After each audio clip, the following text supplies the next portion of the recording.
যেসব ছেলেরা চিন্তা করছো যে তোমরা আমেরিকাতে এসে টেইলর সুইফট, কাইলি জেনার বা কিম কার্দাশিয়ানকে বিয়ে করে গ্রিন কার্ড পেতে পারবা, এবং যেসব মেয়েরা চিন্তা করছো দ্যাট তোমরা আমেরিকাতে এসে হ্যারি স্টাইলস, জাস্টিন বিবার বা লিওনার্দো ডিক্যাপ্রিওকে বিয়ে করে গ্রিন কার্ড পেতে পারবা, এই ভিডিওটা তোমাদের জন্য।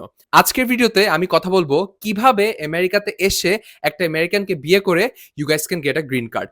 এই প্রসেসগুলোর স্টেপস, এই প্রসেসগুলোর ডিউরেশন এবং এই প্রসেসগুলোর ফিস সম্পর্কে আজকে এই ভিডিওতে I will share with you guys. And just a disclaimer, it is not easy as you think, so make sure you watch the entire video to get a better idea. এখন প্রশ্ন আসতে পারে, দীপর ভাই আপনি কি কখনো এরকম চিন্তা ভাবনা করছেন? দেখো, মিথ্যা কথা বলে লাভ নাই। এই দেশে যারাই আসছে ওরা একবার না একবার চিন্তা করছে যে আমি একটা বিদেশিরে বিয়ে করে গ্রিন কার্ড পেয়ে যাবো, but once you know the process, it's actually way more complicated than that. What are the steps? Number one step হচ্ছে obviously getting legally married to someone American. এখন লিগালি ম্যারিড বলতে আমি কি বুঝাই? বিয়েটা legally valid বলতে আপনাকে appropriate কাগজপত্র থেকে শুরু করে ইভেন কি অনেক ডকুমেন্টসও দেখাতে হয় যে we are not only married but we have been living together for quite a while.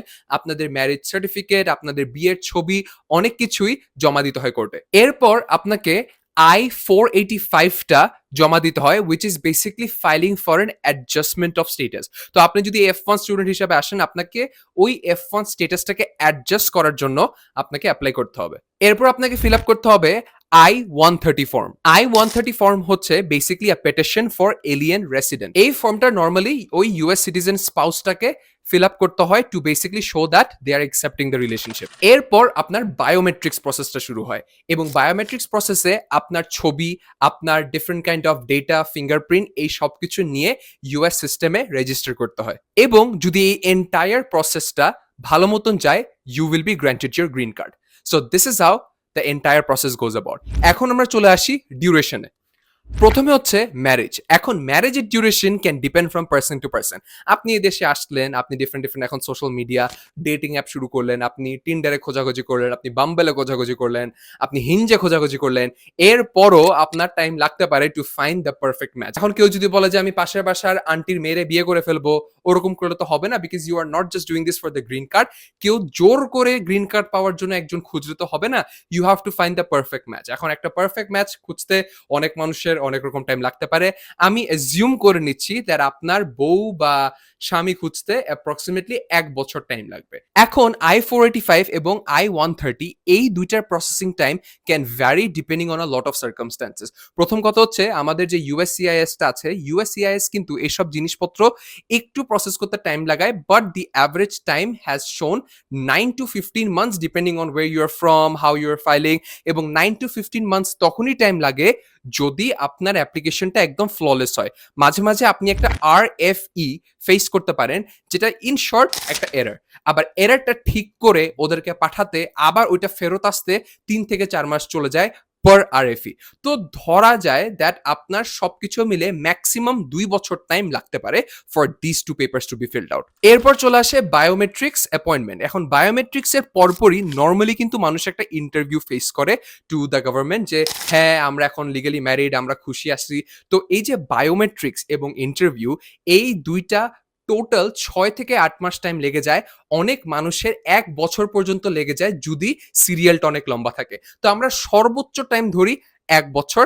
And just a disclaimer, these are based on general statistics, it can vary from person to person. Interview যদি successfully শেষ হয়ে যায়, এরপর আসে হচ্ছে আপনার হাতে green card পাওয়ার পালা।